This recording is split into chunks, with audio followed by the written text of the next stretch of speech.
I'd like to welcome all of you to the Board of Education meeting here on May 16th. We will now call the meeting to order, and we'll begin with an invocation from Ms. Kraft. Thank you. The first week in May was Teacher Appreciation Week. The students, schools, and administration honored our teachers in various ways all through that week. On behalf of Currituck County School Board, I'd like to give a shout out to our fantastic teachers. Because of you, our students shine bright.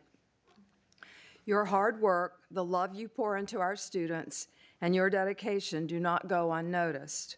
We appreciate you every day, not just 1 week in May. And I'll leave you with this. Teaching is the one profession that creates all other professions. Thank you. Thank you, Ms. Kraft. Now, Ms. Iorio, would you like to come forward with some students and lead us in the pledge?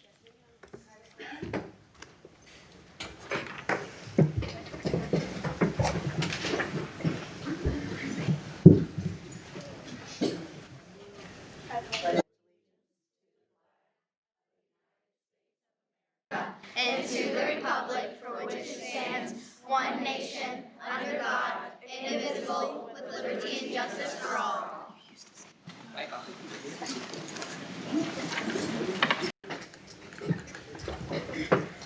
And now we'll have the school spotlight with Ms. Iorio and her crew from Jarvisburg Elementary School.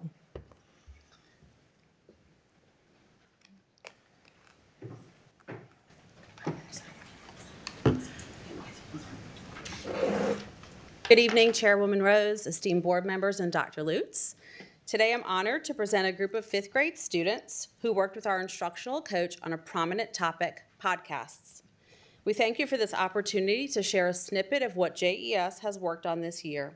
Please allow me to introduce Beth Lavoie, our instructional coach, who will discuss the project. Thank you and good evening. I am excited to be here this evening to share a unique opportunity that some of our students have been working on for the last 2.5 months. So much of our daily lives has become digital, and our students are reading, solving equations, testing, researching, doing science experiments, all online. At Jarvisburg, we wanted to come up with a way to meet the students where they are. We searched for a way to learn and review content in a way that's relevant to the world that they live in. That's when the idea of podcasting surfaced. Many of our teachers and students listen to podcasts for both informational and entertainment purposes. We ran across several kid-produced podcasts, and the idea just took off. To get started and to figure out where we needed to begin, we looked at our school's historical EOG data. We saw that there was a need to work on comparing 2 or more texts on the same topic, increase in understanding of content and academic vocabulary, and writing summaries of information gained from a text. We blended this with the Earth Systems science standards, as Earth Systems is taught in the fall and always needs to be revisited. From this, our podcasting club was born. These amazing young ladies and I began meeting during their lunchtime, and then we quickly realized that we needed a larger block of time. We then started to meet during their enrichment time. We met once, sometimes twice a week. They had an outline to follow and a project plan. They quickly realized that this was going to take quite a bit of reading and writing before we could get to the fun stuff. I'll turn it over to them to explain our process, our purpose, and we'll let them share one of their final projects with you. Ladies? Our primary purpose of this project was to strengthen fiction and nonfiction reading skills. The secondary purpose was generating questions and answers about a topic. Making the podcast helped us remember vocabulary words about weather and clouds. I listen to podcasts in my free time, so learning how they are structured was kind of cool. Kylie and Cora will tell you about that.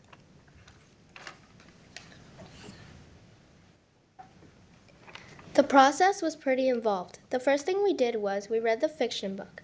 We looked at words that could be part of our science vocabulary.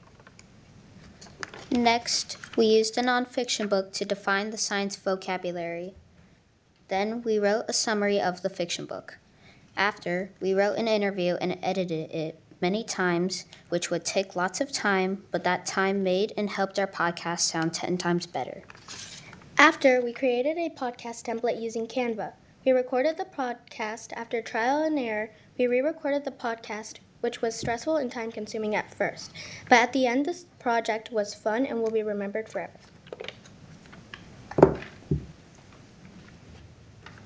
Hi, I'm Kylie. And I'm Cora. We learned about the structure of a podcast. We learned all podcasts have certain things in them, like the topic and the meaning. We included an introduction, an interview, a call to action, and transition music/sound effects. We hope you enjoy listening to one of our podcasts.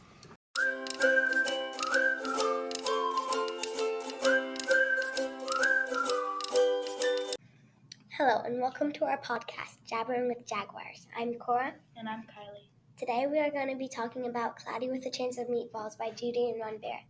This book was found in our very own Jarvisburg Elementary Library and was published in 1978. Okay, now let's get into this.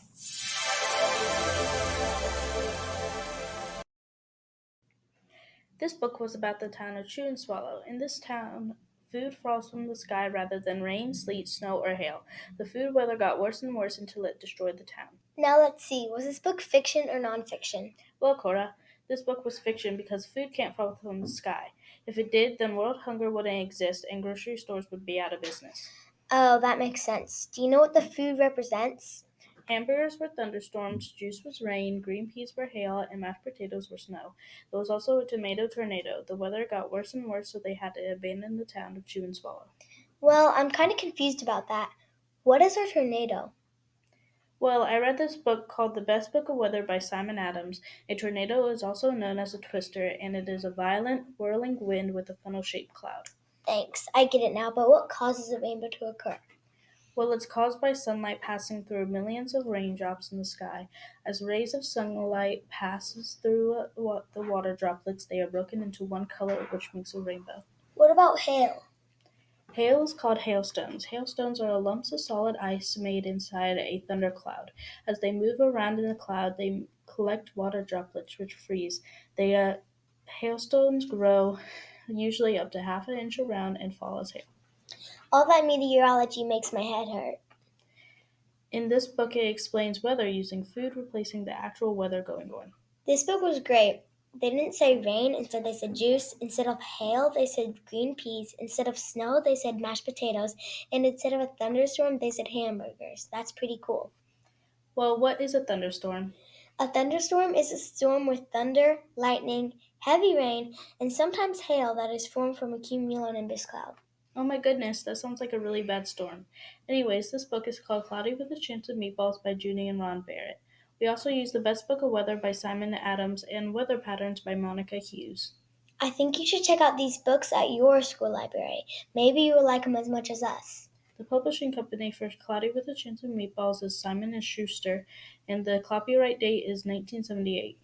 The publishing company for the book Weather Patterns is the Heinemann Library, and the copyright date is 2004. The publishing company for the last book we used, The Best Book of Weather, is Kingfisher Publications, PLC, and the copyright date is 2001. I hope you had a great time listening to our podcast. Adios!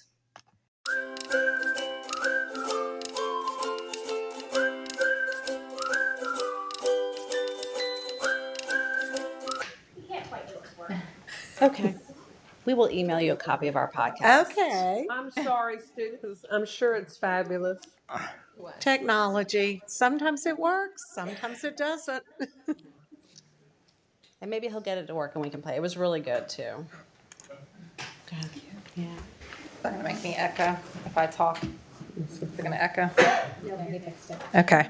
So podcasting is the new blogging and the new radio. Joe Rogan, there's a quote up there. He's the #1 podcaster in America now, if you didn't know.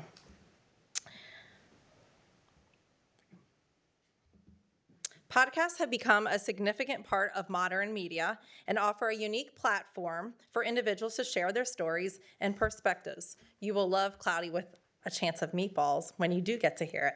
Nearly half, 48% of U.S. children between the ages of 3 through 12 listen or watch podcasts weekly. Podcasts are more than just an entertaining pastime. They're a powerful tool for building literacy skills. They can help students gain confidence, improve their listening comprehension, and enhance word recognition. There are over 450 million podcast listeners around the world. Estimates predict over 500 million by 2025. At Jarvisburg Elementary School, we are looking forward to the future of jabbering with Jaguars and empowering leadership. With Coach LaVoy at the helm with our 5th grade students, we are excited for the future opportunities that arise for our Jaguars in the 2024-2025 school year centered around the podcasting world. Any questions? No, I'm very disappointed that we couldn't see it, but maybe we could have it sent, y'all could email it to us or something. That'd be great. That'd be great. And can we at least have each student tell us their name and something that they've liked about this project? Absolutely. I'm Cora, and I liked going there during lunch because I got to hang out with my friends there. It was really fun. Very good. Hi, my name is Kylie, and the most part that I liked about it is that it was just fun to make, and it took our enrichment time, so. Move the mic up so, yeah. I'm April, and one of my favorite parts of the podcast was probably hanging out with my friends and just making the podcast. I'm Hayden, and my favorite part about this was how much fun it was and just hanging out with my friends. Hi, my name is Janae, and I like mostly hanging out with my friends. Hi, my name's Devin, and my favorite part about it was hanging out with my friends. So you all have got the point to us that it's important to have friend time at school, not just all pencil and paper, and very good. Very good. We will email it to you. You will enjoy it. And I look forward to seeing that. Thank you very much. I think it's amazing because this is a time for them to get together, and they're all talking about spending time with their friends or interacting. But we have to remember they are interacting and talking without their phones because they're in school. So we're laughing about it, but I think it's really a wonderful thing because it's about building that interaction that these kids, probably lost a little bit of. So. We Good gave job. them top-notch privilege, and they got to eat and work in our conference room. Oh. Awesome. So it was a special treat for them. We do have one more thing that we'd like to highlight tonight before we go, if you don't mind. Our Battle of the Books, our first place team. That's most of the people in the back room. And so Mrs. Parker couldn't be here this evening, but she did want to share a few words in recognition of this wonderful team. All right, Ms. Parker, you're probably watching. I'm going to read it exactly like you told us. I'd like to share these words from Molly Parker, the JES media specialist and coach of the first place Battle of the Books team for Currituck County Schools 2 years in a row. She couldn't be here tonight due to her daughter being in the Currituck Middle School band concert. From Mrs. Parker, this year, the JES battle team was an all-girl team. These girls are so impressive, inspiring, determined, and so encouraging of each other. We are all so proud of our JES team. They worked so hard, knew their books, and outscored every team in head-to-head competition. These Battle of the Books girls chose shirts that were inspired by Taylor Swift in our reading era. A Swiftie tradition at Taylor's concerts is to exchange friendship bracelets to connect with each other and to celebrate friendship. Connections are so important. Reading and sharing a book or being on the Battle of the Books team are the best connections of all. Our team made bracelets for each other one day after school, and today we have brought some to connect with you. Hopefully, They will bring you joy and inspiration, just as these girls have brought to Mrs. Parker and to all of JES. In the words of Taylor Swift, girls, you make the whole place shimmer. Congratulations on your win. 2024 Battle Team Girls names: Sophia Andino Benitez. Come on, I call you Miss Ryan. Okay, I'm sorry. Hayden Perkins. Baldwin. Can we have them come up here? Olivia Guthrie. Peaches Wright. Come on all the way up. Cassidy Rodriguez. Janae Pendleton. Julie. Summer Marshall. Mackenzie Reel. Riley Fultz. Adeline Miller. Come on. Audrey Overman. Let's give them a round of applause. Proud of them. Bring them in for a picture. Yep. Okay. I guess we gotta Are we going to stand You up? want to sit? Yes. All right, we'll sit. We'll do it as you're told. Yeah, where you can see. Yeah. Come on up. Come on around, up. We yeah. promise we Come on, won't we don't bite. bite. Congratulations, girls. I'm so proud of them. I was the moderator. It was the most fun. It was great. Y'all are awesome. Good. Good job. Make sure you can see. All right, ready? On the count of three. 3, 2, 1. That wasn't the count of 3. Thank you. Congratulations, girls. Keep leading. You can go that way. Very Let's see. much. I love that. Christina, do we think we could put their presentation on the school system site? Like on Facebook or on the webpage, just because I know they did a lot of work. I want to make sure people can see it. You guys did a great job. Yeah, I want to make sure people can see it. And you all made these. Thank you. I love it. My daughter's a Swiftie. I'll make sure I Did give you it get to her. bracelets? I got mine on. Oh, these are awesome. That's in front. You can give it to your wife. And then we'll ask Ms. Rose. Okay. We'll ask the board members to sit. It's a smaller group, so if the board Thank you. members could just You want stand. us to stand? Okay. You stand. You're the queen of the show. Beth, if you go on the end. On the end, you want me to block you? Well, no, I mean, you're blocking off. I mean, yeah, we. All right, there we go. All right. Probably. Down a little bit. Cora, let me take your You can come picture. in. I'm fine. And Mother told me I had to. Don't worry. Ready? 3, 2, 1, and a 1, 2, 3. Smile, say cheese. Perfect. Thank you. Thank you. Perfectly all right.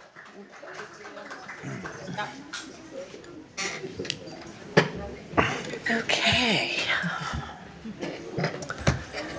Thank you, Jaguars. Wonderful job tonight. Next, I'd like to recognize a group that's visiting us this evening to just see how things go at a Board of Education meeting. The Currituck Seeking Success 4-H Club. They're a horse club. Would you please stand?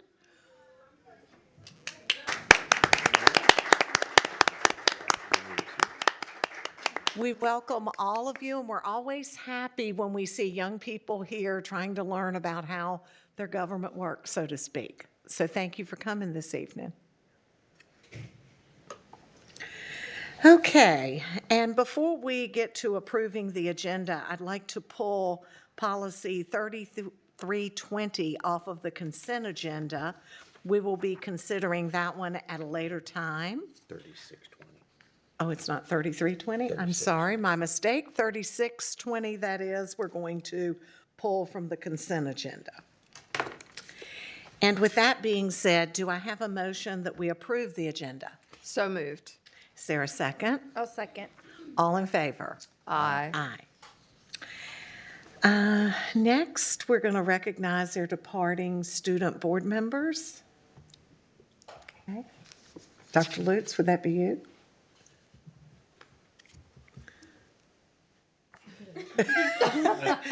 Ms. Boyer, would that be you? Sophia and Scarlett, you guys, this time we will come forward for this one. Pretty good. We'll start with Sophia.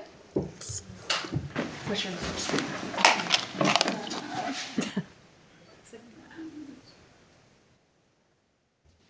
Sorry. Okay, come up front. Where am I going? You're gonna stand right up here. So Sophia was our student board representative from Currituck County High School and was the representative for both junior and senior year and is getting ready to depart and head to ODU. Is that correct? Yes. Yep. So she's heading to ODU. So if you could give her a round of applause.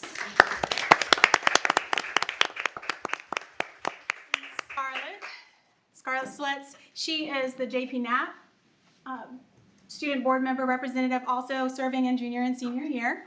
And Scarlett will be heading to ECU? Yep, East Carolina. I can't count to 3, but I can remember other things. I'm just kidding. So if you could also please give her a round of applause. And then take a picture with both of them. And then we'll also get individual pictures. And if you have any of your family members who are here. Thank you. Thank you both. Thank you.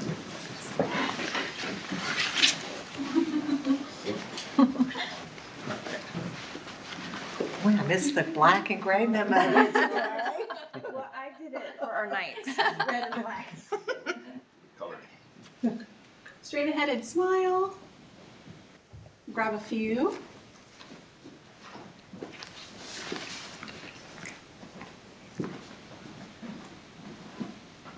All right, and if you would please just give them another round of applause.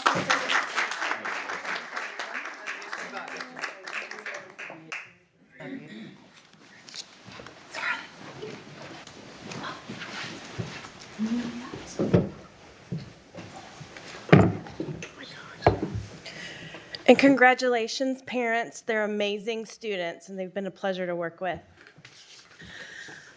On behalf of the Board of Education, I'd like to thank both of you for the many hours you've put in. You've both done a fabulous job serving as student board members, and we wish you all the best. Thank you. Okay, and next we have the swearing in of our new student board member, Mr. Matusko. The Currituck County Clerk of Court is here to assist us with that. Thank you, Dr. Lutz and the board for inviting me out to administer the oath. It's always an honor to do this. So, Amelia Cervantes? Sure. Okay, all right. So, do you have a parent with you? Would you please come forward? Do you want me to record for you? Do you want me to record for you? Yes, please. Absolutely.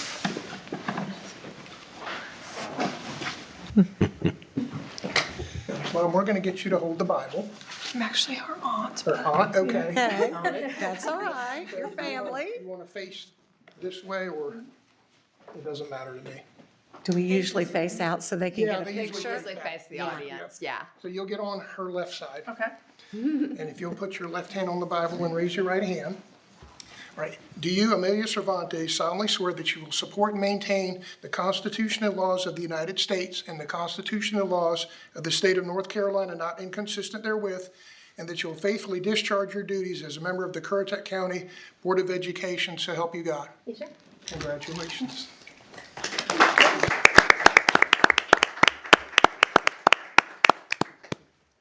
Congratulations, Amelia. We're looking forward to working with you the next couple of years. Thank you. And next, we have the work session review with Dr. Lutz, our superintendent.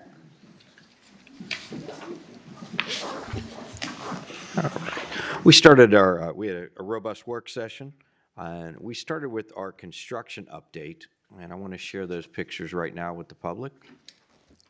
There they are. Great progress is being made. The entire layout is in place. The activity daily, I mean, you can see the progress almost daily on the site. The projected completion date, again, has been October the 24th, I believe, of 2025. We'll put our plans in place to get that building open, and we look forward to continuing working with Sussex, as they have always so far delivered on exactly what they promised. In addition, we will be talking here in a little bit about redistricting, and that'll map the way forward for the future of Tulsa Creek Elementary School. We'd also like to remind our stakeholders that after each meeting, the updates will be available on our district website and on eBoard Solutions, where all Board of Education meeting information and documentation are provided. Next, we had a Career and Technical Education Director, Jennifer Woods, gave us an update on the CLNA results, required every 2 years. The CLNA is an in-depth look into the CTE program. Areas of strength and areas for growth are identified in 6 main areas of focus as required by the CLNA, which stands for the Comprehensive Local Needs Assessment. The CTE program is funded through a Perkins grant, a federal grant, and this is the requirement that we must do every 2 years. And after reviewing the information, so on, it's great to be able to actually sit and share the information with our board and with our public, as you'll see our CTE program is growing by leaps and bounds each year. That was followed by a presentation from our Exceptional Children's Director, Jamie Miller. She discussed with the board the potential for offering recruitment and retainment stipends for the Exceptional Children Department positions, which have been challenging to fill in the past and even more so now and into the future. Additional items discussed at the work session include guidelines for Policy 2115, unexpired term fulfillment, a second reading of Policy 4005 for private therapy providers, and a first reading of Spring 2024 policy updates. Thank you. Okay, we'll move on to website redesign project. Ms. Boyer. Good evening, Chairman Rose, board members, and Dr. Lutz. I have the pleasure this evening of sharing the exciting news that Currituck County Schools will unveil a newly redesigned website ahead of the start of the upcoming 2024-2025 school year.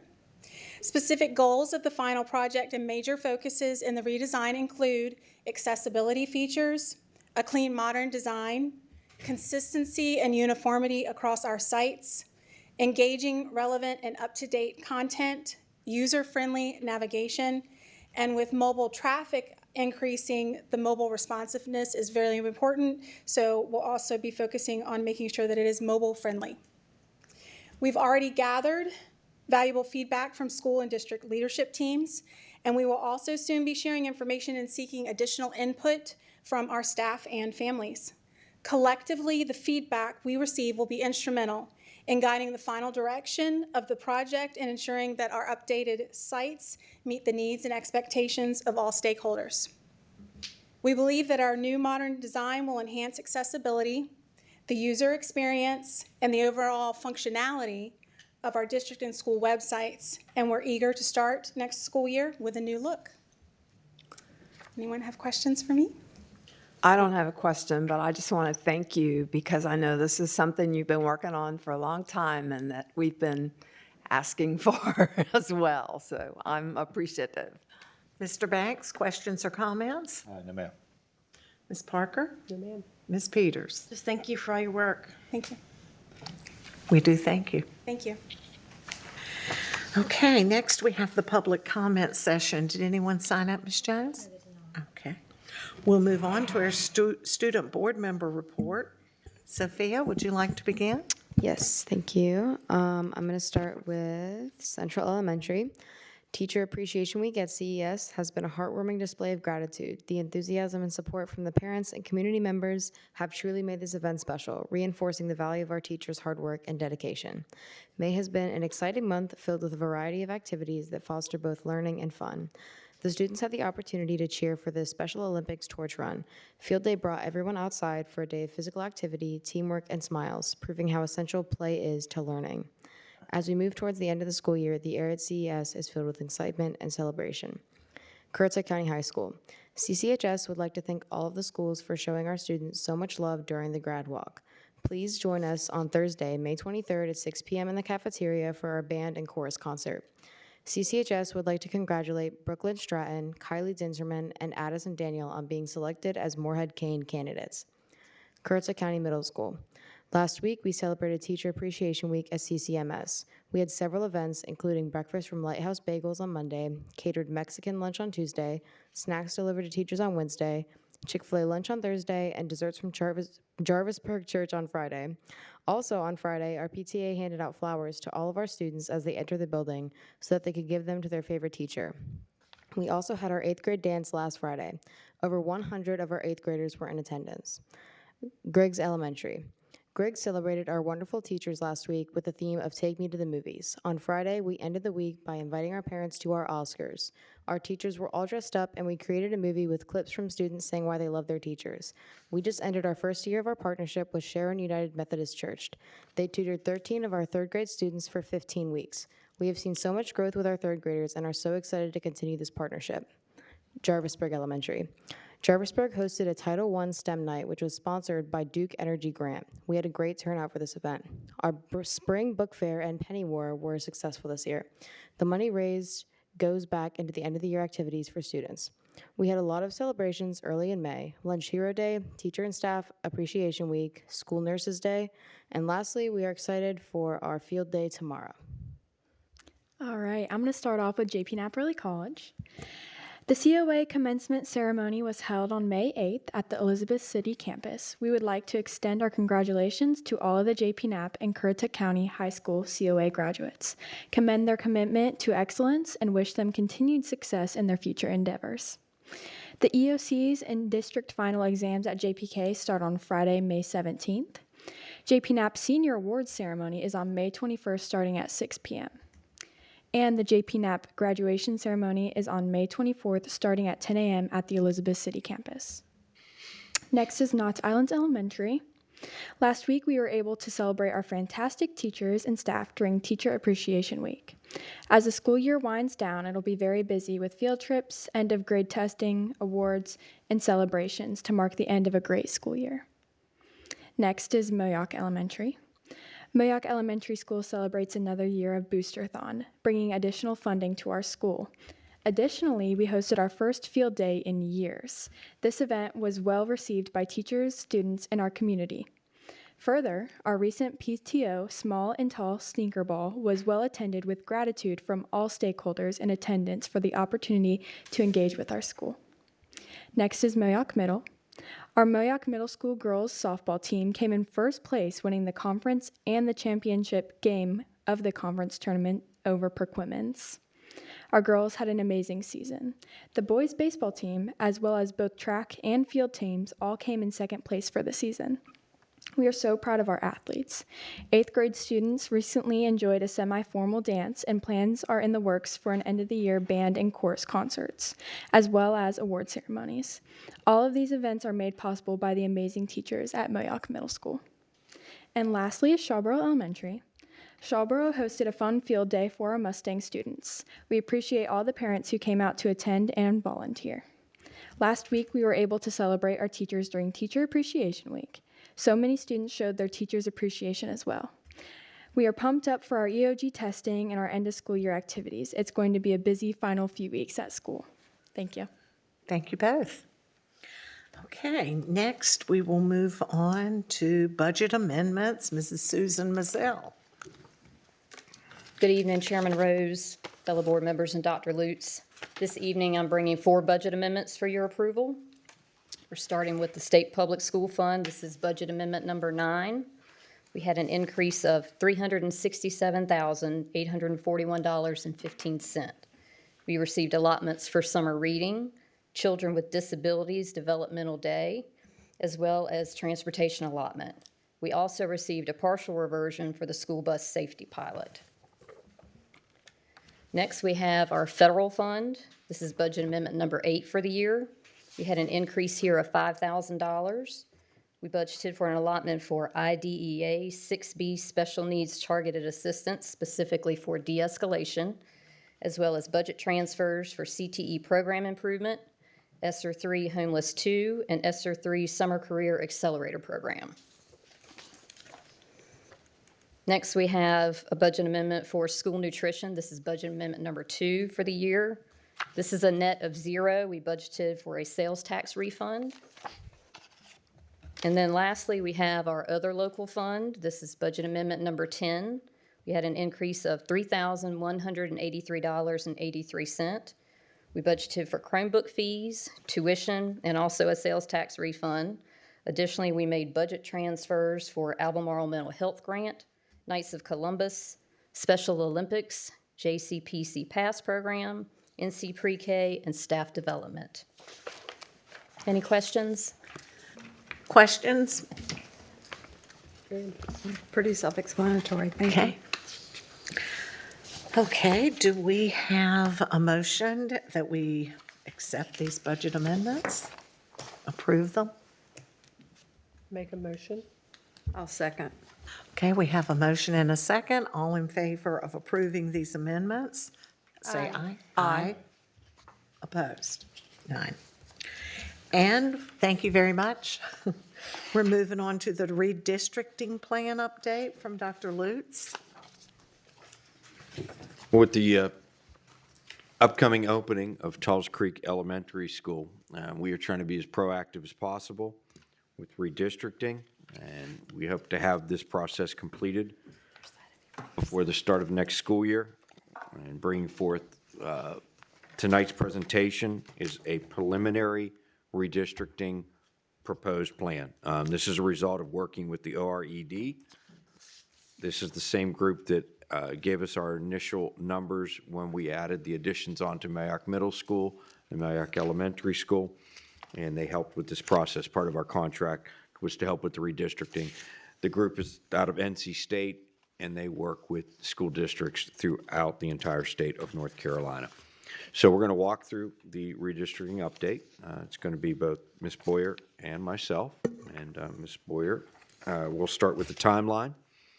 We are on target. We're in May with the attendance zone scenario review. At the end of tonight's presentation, you'll see guidelines on the policy for legacy students, which we touched on last month at Knott's Island. And in June, we're going to bring forth an attendance zone proposal for a final board vote, along with guidelines for legacy students.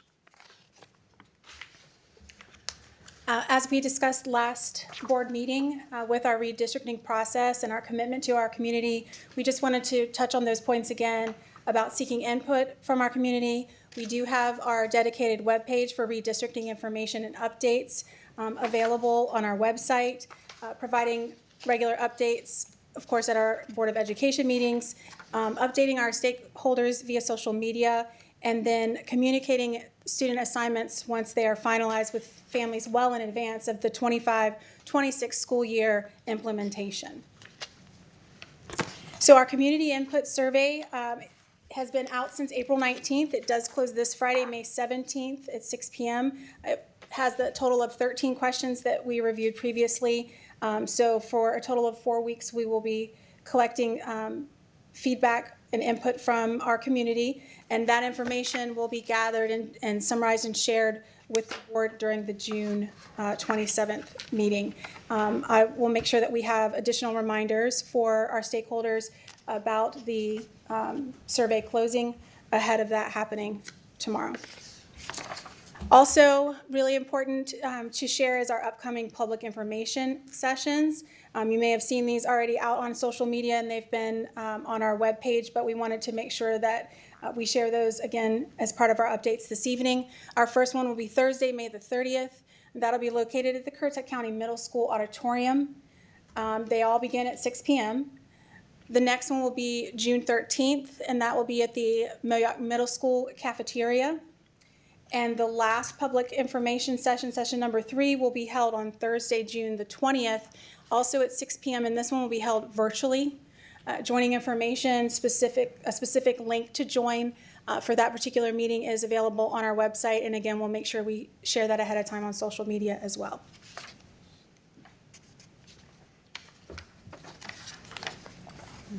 All right. So I'm going to review the student assignment priorities. When the board started this process, we considered a number of priorities, and we asked the board to narrow it down to 3 priorities, and those priorities guided this initial phase where we're going to present these zones to you. Considering overall planning was balancing utilization, student proximity to schools, demographic balancing, maintaining feeder patterns from the middle school to the middle schools, respecting neighborhoods, minimizing reassignment impact, facility age condition, access to programs, financial impact, mindfulness of family input, and busing efficiency and logistics. The board landed on respecting neighborhoods, proximity to schools, and balancing utilization as the top 3 priorities. So we're going to share 2 different scenarios with you. Under scenario 1, Merrick Elementary School would be at 89% utilization upon opening. Under this plan, the largest number of elementary students would attend Merrick Elementary. Sharborough would be at 67%, and Talls Creek would be at 63%. You can also see on that chart, we pushed it out 5 years with the current growth, and you can see that where those buildings would be at in 5 years from the initial utilization. These are anticipated numbers based on RED, and they do not include pre-K students or space dedicated to exceptional children. On the map, you will see what this boils down to. So the map, it can be, there we go.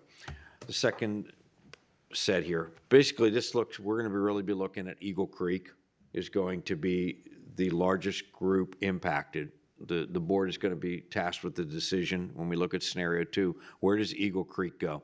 So when you look at the 2 different shades of pink on your map, go ahead back to, keep it right there.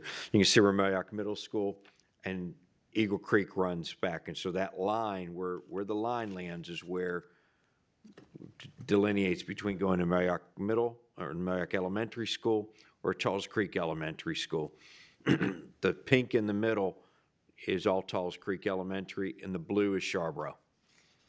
So let's take a look at scenario 2. And you can see on this one how the numbers largely move from Merrick Elementary to Talls Creek Elementary. Again, these are projected numbers of 700 into a building built for 8 and 475 into 770. We do have the additional capacity. Remember, Merrick Elementary's capacity prior to the expansion was 528. And so we will now have, with the amount of building that is going on, again, we're one of the fastest growing counties in the state and one of the top 100, I believe, in the nation. And so the new elementary school, when we open, will allow us to absorb the additional housing.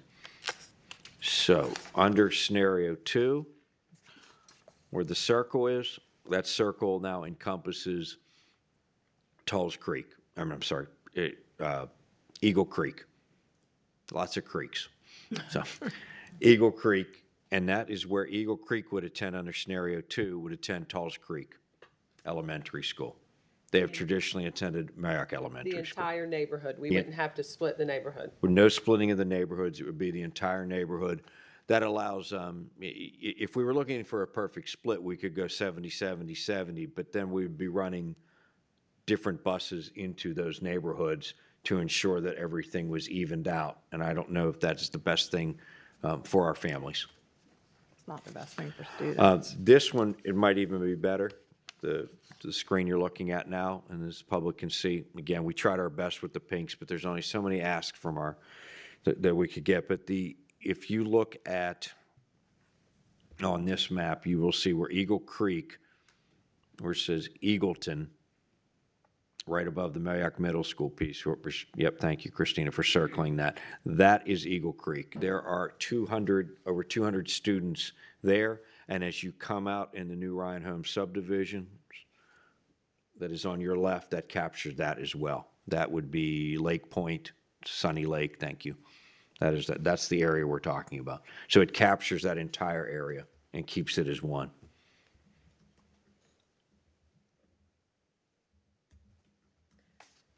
So again, the difference is under scenario 1, students attend MES. Scenario 2, it's Talls Creek Elementary. We're not really seeing FOST and Flora on this map. That falls there, that falls under Tulls Creek. On the south of the element. So if you go back one, yep. And in both scenarios, we're able to have FOSS going to one school? Yes. Without having to split the neighborhood?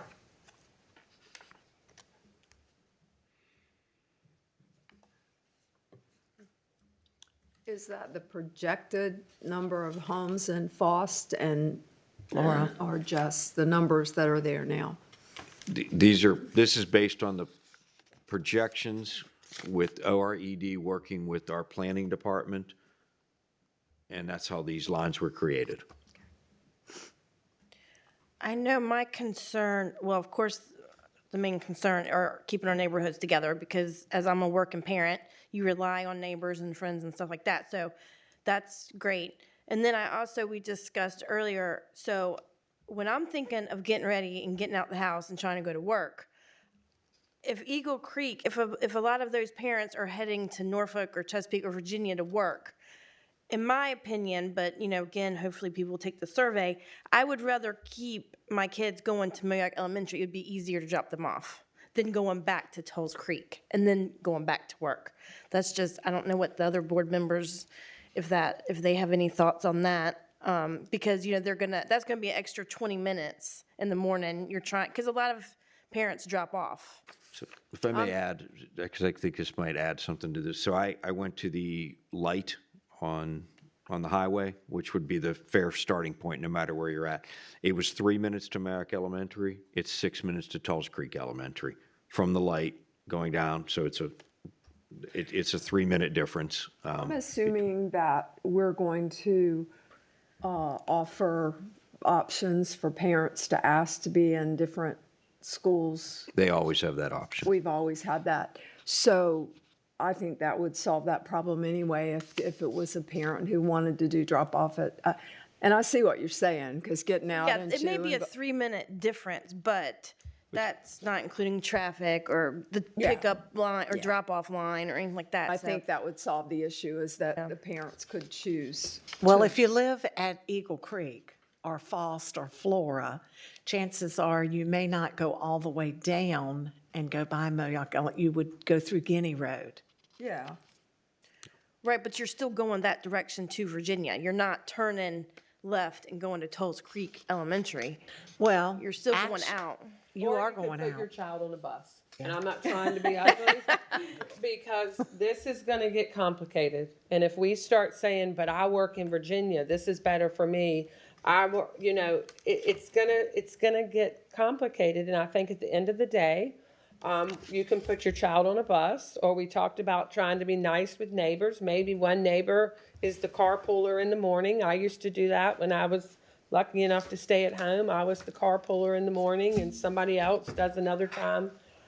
I just think we're in a tough situation if we start. I mean, we had to build this school, and there's going to have to be children that go to it. Obviously, the neighborhood that sits right next to it is going. Is scenario one, scenario one is all of Eagle Creek going to Moyock? Yes. And Sunny Lake. Again, but that was the driver, was the keeping the neighborhoods together. And when we landed on that there were 200+ students in that area, Okay. that makes it to be the most. So that's just the difference. But Whether the second one is the one that would fill Tulls Creek up first. Yes. So Okay. it's just it's mainly those, like you said, about 200 kids. And again, if they wanted their kid to go, because of convenience for them, they can ask for a Transfer. Well, we can look into that. And again, when we are still driven, remember our K-3 class size mandates are what they are. We have to look at every one of those. Sure. And so we cannot, the only, what I'm bringing to the board is the legacy policy for 5th grade and 8th grade. And Right. you can always be open and apply, but that is not going to be. That's not a guarantee. It's not a guarantee, because those class size legislation numbers really matter. It's the difference between having to apply for a waiver and not. Can we go back to the numbers, Dr. Lutz, just the enrollment numbers of what they would be Can we, Area Dr. one and Lutz, two. would you rather finish it and then let us ask you I'm okay. questions? We're okay, because the middle school's almost a separate, but thank you Okay. for asking. The middle school is almost a separate discussion, so thank you for asking. Yeah, you were there. If Eagle Creek goes to Moayoc Elementary, then that's where we are with Moayoc. Yep. Okay, and then if we flop it, it's just Tolls Creek with the greater number. There are any concerns, because obviously Moayoc Elementary is an older building? I mean, are there, let's just have a real honest conversation. Are there parts of that building that we prefer not to use because they're so much older, or everything's fine and we're great? The building is how we want it to be, or would it be better if we had a smaller enrollment in that building because of the age of the building? If, in my opinion, again, would be that with a brand-new building, that would be able to handle a larger number of students. Moayoc Elementary it's the part of that building is built in 1941. We are able to free up some classrooms and able to do some work that may need to be done. Upgrades. Yes, and upgrades and Traffic pattern, all of that might be better at the new school than it would be at the older building. Correct. In terms of maxing out one as opposed to maxing out another. I mean, right now, pick up and drop off at Moayoc Elementary as a whole.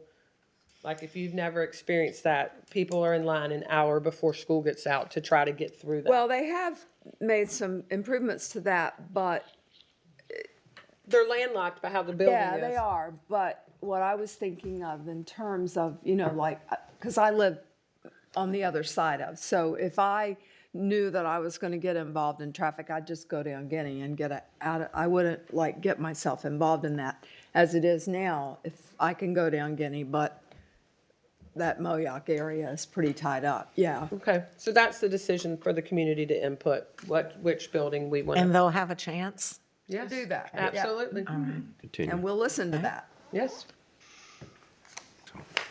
Okay. All right, you want to talk middle schools? Middle schools. All right.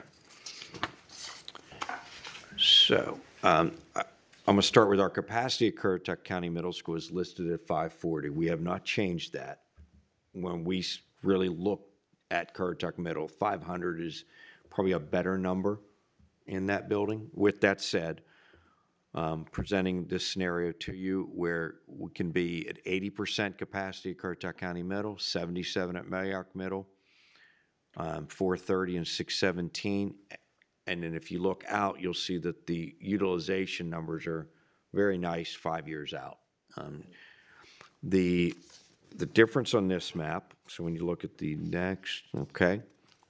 All right, if we take a look at this, we're presenting to you here, we're going north of Tulls Creek Road.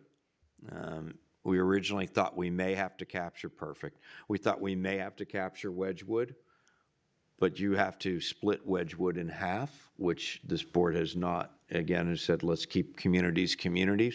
And so we ran the line north to Sanderson, and you can see which areas are affected by a redistricting for Currituck County Middle School. That keeps Wedgwood going to Moayoc Middle School. The entire neighborhood, again, that's more friendly for families. I do believe that's what the board was looking for. It does increase our numbers and still allows for people to apply for open enrollment across middle schools because there's still space. Okay. Awesome. Questions on Moayoc or on the middle schools? That looks pretty equal. Okay. All right, let's take a look at the legacy guidelines. Again, trying to keep this as a complex process simple. The legacy guidelines that I'm proposing that the board take a look at here are the 5th and 8th graders to have the option to remain at their current schools during the 25-26 school year with busing provided. All others to submit student transfer requests for the 25-26 school year. So in other words, if I have a 5th grader and a 1st grader, my 5th grader can automatically stay. Correct. And I would need to submit a transfer request from a 1st grader. Yes.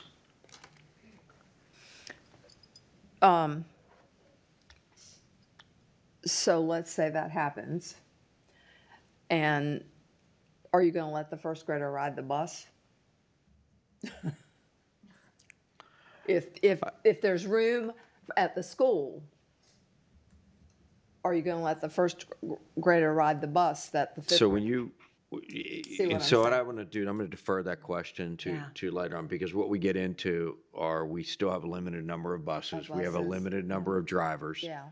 I can picture families of 4 where we're running, we try to maximize the number of students on those buses so that we hit our I agree. efficiencies. And so the chances are, no, we would not allow that first grader that's to be what on I the thought. bus. What we do now, when you fill that out, is we don't get transportation. No, you have to Exactly. provide your You own have to transportation. have to provide So transportation. we're trying to do something kind for the 5th and 8th graders. Right, but we can't. So don't take advantage of our kindness. Yeah. Yes. There's no bus for your first grader. Although we do Just say see it. the Just rip the Band-Aid and importance. say it. There's no bus.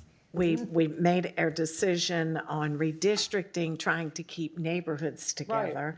So we would like to be able to keep families together as well, but we may not be able to provide transportation. That's the issue is the number of buses and the Yeah. routing, because we're going to run. So, for example, a student in Eagle Creek going into 5th grade. We're going to run, but we will run one bus through that neighborhood, and straight through, and that gets into, and that one bus may pick up 32 kids. Yeah. We just don't know what those numbers are. Yeah. I think the average person could understand that we're trying to do something nice. For the transition, They right. enjoy living in Currituck with lower taxes. Kid. So, I mean, we can't do it all. We can't. No, we can't. We can't do it all. We're trying to do the best we can. And if you feel strongly that you're first grader and you want to fill out that form, it's just like what's going on for a number of years. Then you do that, and I did it with my own son. I asked for, my children had always gone to Scarborough. We lived in that zone. I filled out a form for Ryan to be able to finish at Scarborough when I moved out, but I never had any expectation that the school system would provide any transportation, nor did they ever provide transportation. That was on me. Ms. Peters, questions, comments? No, as I hope public sees, this is, a very tedious thing, and we're taking it very seriously and trying to accommodate, but, so, yeah, and it's a lot of work, I know, so thank you for working on this. We have a good Parker? team. Any more comments? I'm glad we're doing it early. Just, I think it shows the organization of your team, Dr. Lutz, and I appreciate that. This isn't something we're springing on families. You're doing the hard work early, so thank you. You're welcome. Mr. Banks? Yeah, just, no redistricting is perfect. It's not going to be 100% everybody's happy. But I would like on the elementary schools, I would like, if the right word is stress, I like putting more students in a newer building than our older building. I was out there a couple weeks ago, and there's an obvious difference when you walk from the older building to the newer building. It's a different feel, and I'd rather us do some much needed work at Moyock Elementary School. In the old part, In the older part. the original. The original part. Ms. Still Kraft? holds my heart. I think that parents need to understand, my question was legitimately that, if a bus is riding by there, then parents are going to expect, why can't? But they have to understand that they're one family and there might be 6 families, and then you're talking about 7 or 8 children that are having to get on the bus. So, I agree. I just want everyone to know that, it's not something that we've just frivolously looked at. We've labored over every decision that you've brought before us, and so just want y'all to know that. Well, I think you all have done a great job. My first thoughts were, why are we not having meetings about this down the county, Knott's Island? But obviously, their elementary schools are not affected. Correct. And I'm taking it their middle schools are not either, correct? With the redistricting. The children down the county. Southern, no, there's no They're effect staying, whatsoever. and the ones at Knott's Island. Correct. Same scenario, Same Gibbs scenario. Yep. Woods. Okay. We actually asked to pull all that off, so as to not confuse the public, because they're not involved with this process at all. Okay. The Okay. only thing I would say is if we're going to continue to do these maps, I would love it if the pinks were not so close together. We completely agree with you. We'll work on getting it changed. Could we change that to some other color? Thank you. Absolutely. Okay. I'm sure there's different names for the colors. Just to sum up things, again, this is for the community as well. The community input is presented to the board. The attendance zone proposal is going to come in June to the board. That will be an evening meeting. The June meeting has not traditionally been an evening meeting. We feel strongly that it should be, since we're going to adopt new attendance zones. The board's going to make their final vote, and then a decision on guidelines policy for legacy students. So June 27th, and we'll continue to make sure that we push out on social media the upcoming public information sessions and through our schools and through All Calls Home. I mean, you'll notice that there's one in the middle of the county, one northern end, and then a virtual option trying to accommodate all of our constituents. And these maps that we've been presented with tonight will be on our district webpage, correct? Will they be on the redistricting? Yes.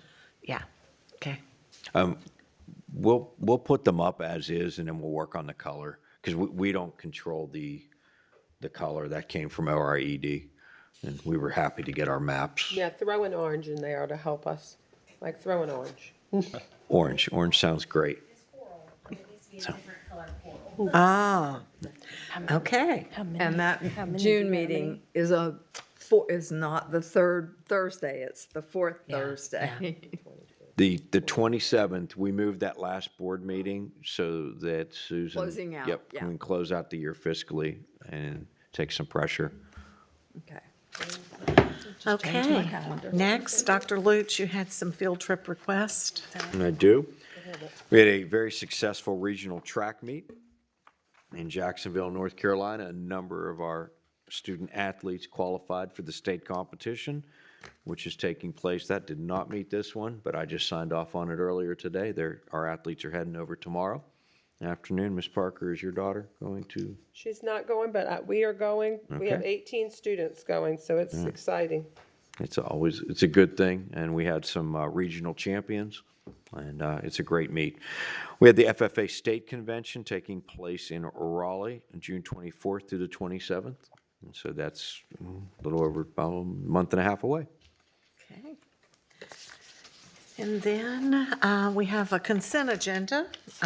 Do I have a motion that we need to act on it? Is there a motion to approve it? So moved. Is there a second? I'll second. All in favor? Aye. Opposed? I'm sorry. I have discussion. I just have one question on an item. The Cooperative Innovative High School renewal, it's a 5-year renewal. Explain that to me, like 5 years we're locked in, 5 years if we decided not to continue that route. What does that mean when we have a 5-year on the Cooperative Innovative High School? I'm sorry, I didn't think about this earlier. I need to do a little bit of research on that. Ms. Dowdy, do you know? So it should be a 5-year agreement to continue with operating early college high school. I think you can make amendments to your application and your renewal agreement, but it is a commitment that you're going to operate a cooperative innovative high school. So if we decided we didn't want to do that, we would be locked in for 5 years to that building, or if we wanted to do it in a different way? So you have an independent school code for JP Knapp Early College, so you would have to go through the process of consolidating, basically, which is what I believe to be a pretty in-depth process because you're closing a school building at that point. Even though it's what you're saying is a program moving, it is actually a school code. So I don't think it's as easy as saying we're moving it into a different location because it operates on an autonomous campus with its own school code and state-funded positions and funding that comes from the state for cooperative innovative high schools. Okay, so we have a motion, we have a second. All in favor of approving the consent agenda? Aye. Aye. All opposed? No, I just have a problem with the 5-year lock-in. Okay. I should have asked about that earlier, sorry. Okay.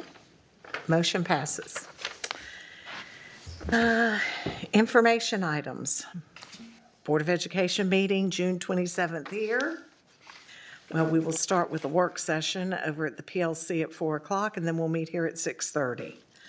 Board member superintendent comments. Mr. Banks, you want to begin? Yeah, got a couple of things. I would like to thank Mr. Griffin at the high school, and especially the Bible Study Club and the Christian Fellowship Club at the high school. They really helped out with the Gideons had a project they wanted to get done, and they really stepped up and took care of that, and I'm greatly appreciated to that. I did get a chance to go to most of the schools on the mainland. And it's always impressive. I know I was in law enforcement for 30 years, but it's really impressive to see an officer at every one of the schools. And I'd like to thank Chief Walker and Sheriff Bikert for when an SRO is not there, he has somebody filling in. And I used to do that task, and it's a very hard task to do. So I'm greatly appreciated to that. And like I was saying earlier, it is with the new addition of Moyock Elementary School, and when you walk from the old building to the new building, it's different. It really is different. So that's why I'm really leaning towards the large majority of the kids go to the new building. So maybe some renovations can be done to the older building, hopefully in the future. Ms. Kraft? Yes, so I visited all the schools this month. Just a few highlights. I went to the Currituck County High School prom. It was beautifully decorated and well attended. It was just a great event. The FFA banquet was lovely. I was grateful that we were able to recognize and applaud our FFA students. I met with Mrs. Arrington and many of our SROs this month. And in addition to the safety that the SROs provide to our students, they're actively involved in our student life in our schools, and they're always looking for ways to positively impact the students. And so I'm just, again, most appreciative to our county commissioners for funding this. I went to Career Signing Day at Currituck County High School, where students who were entering the workforce or joining the military and working on career education were honored, and I'm proud of those young men and women. I attended a budget meeting with Ms. Rose, Dr. Lutz, Ms. Dowdy, Ms. Mazzell, and county commissioners and county staff to work on our budget. And this afternoon, and that was all I had, but this afternoon before our meeting, I went to JP Knapp's, what was supposed to be the underclassmen awards. And before the underclassmen could get their awards, the students had asked to have some time to give awards to the teachers. And they found awards and did all the presentation, all of the printing, everything about it for every teacher, custodian, secretary. I don't think there was one. I'm getting a little choked up myself. I don't think there was one that was missed. And I don't know.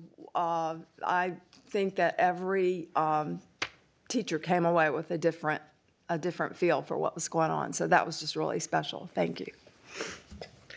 Okay, Ms. Peters? Well, I wanted to thank our CTE program for providing us dinner tonight. It was delicious. So with that being said, I just thought I'd follow up with, as Ms. Kraft said, we had a signing day. And I just think that signing day is really important for students who are doing something other than just going right to college. So I just wanted to read their names and congratulate them.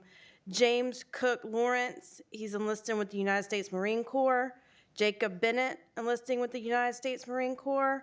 Austin Mercer, enlisting with the United States Army. Troy Crawford, enrolling with the College of the Albemarle to pursue public service as an emergency medical technician. Gabrielle Sands, enrolling with the College of Albemarle for nursing. Marcus Snow, enrolling with College of the Albemarle's Aviation Systems Technology Program. Selena Rodriguez, enlisting with the United States Marine Corps. Nathan Willoughby, enlisting with the United States Marine Corps. And Brandon Lawson, enlisting with the United States Marine Corps. I just want to say congratulations and thank you to them. They are heroes. I mean, there's a lot of kids enlisting in the military, as we are in military county. So thank you, congratulations. And with that being said, I just want to say congratulations to our seniors, as we'll be having graduation soon. And thank you to these ladies, and good luck. That's it. Ms. Parker? Just thank you to Jarvisburg Elementary and the students that came out. I think their presentation was a perfect example of how rigor and relationships don't have to be mutually exclusive. That the rigor of that assignment combined with the friendships and the time that they put in together shows exactly what we want our teachers and students to be doing.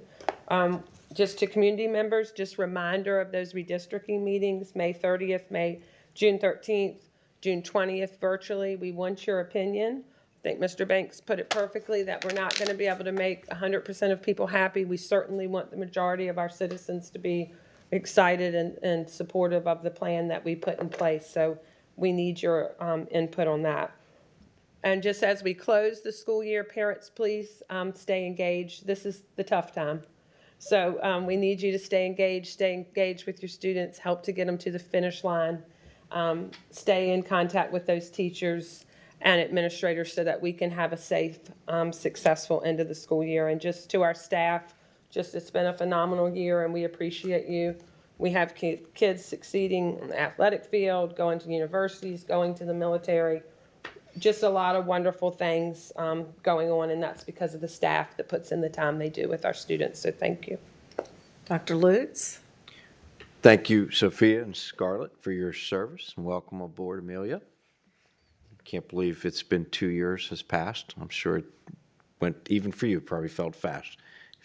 Yeah, it only gets faster, I promise. All right. So we, as a district, received the Purple Star Award from the state. We were one of only 13 counties in the state, 13 out of 115, that is, every building has been designated as military friendly. I had an opportunity to hear a wonderful speaker who really explained the importance of accommodating your military families. His daughters had switched schools 9 times and had been in 4 different high schools. And he spoke from the heart about how some school districts made that experience a great experience for their kids, and others, it could be a bit of a struggle. And so we're happy that we support our military families. It was a wonderful ceremony with a nice history lesson and wonderful speakers, but I'm proud to be in a district that supports our military.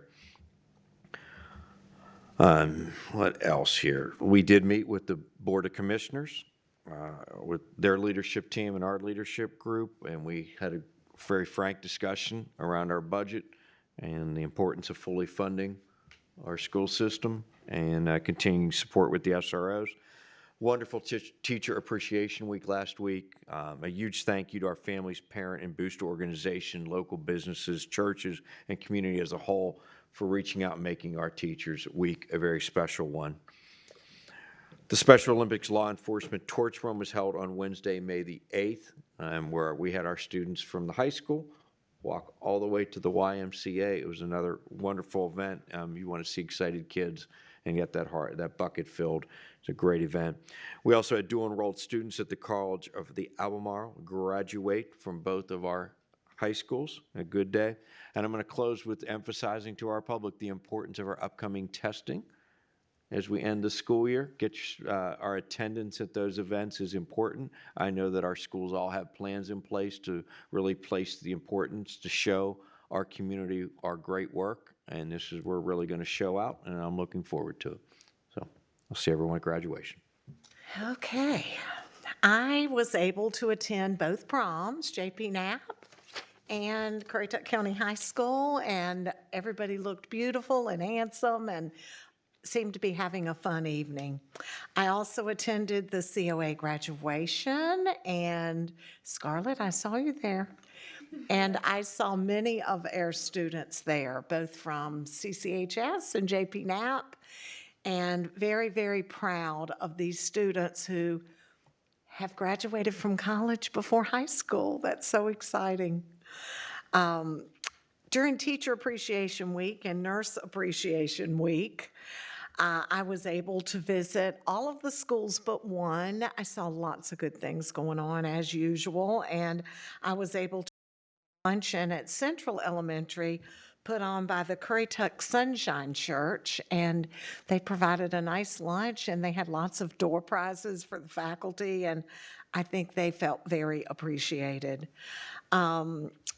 Athletic-wise, I think our soccer team is still moving forward, state Playing playoffs. tonight. I don't have a score, but they're playing tonight. And baseball, I think, made it through the second round. Third. Made it to the third round. To the third, okay. And softball, Made it to the second. okay. And then track is still moving on. Moving on. So we've got a lot of good things going on. I want to wish our departing board members the very best. You've both done a great job, and we expect to hear lots of good things from both of you. I had the opportunity at, I think it was the prom, the JP Knapp prom, to talk with Albert's father, one of our former board members. He is in the Air Force Academy, and he recently, in one day, completed 2 28-mile physical challenges, 56 miles. I mean, his dad had lots of good things to say about him. Taylor has just graduated from UNC Chapel Hill. She's one of our former board members. Daniel continues his studies at East Carolina in the Honors College. And Jenna Akers recently completed her master's. So lots of good things going on with our former board members. The graduation walk that took place, was it day before yesterday? The 12th, yeah. Okay. I saw 14th. lots on Facebook about that. That seemed to be a really fun thing. It was. I think it grew quite a bit. Our community had lots of positive things to say about how awesome they thought it was. Did either of you do that? I did not. I did not grow up either. in the area. So. She didn't go to school in elementary. Oh, okay. Shut up. And you weren't able to do it either, Sophia. Okay. Well, I hope that continues. And a lot of folks said they hope that continued. So, and I too attended the budget, well, I guess you could call it a budget meeting with county officials. And we were happy to determine that the funding for the SROs and the curriculum coaches and additional teacher assistants would be recurring funding, not just for a year. The CTE dinner, or the dinner provided tonight by the foods group, was amazing. Thank you so much. And I just want to thank everybody for all that you do for our students. And with that being said, do we have a motion to adjourn? I make a motion. Second? I'll second. All in favor? Aye. Thank you. I knew that was going to be the neighborhood. I passed.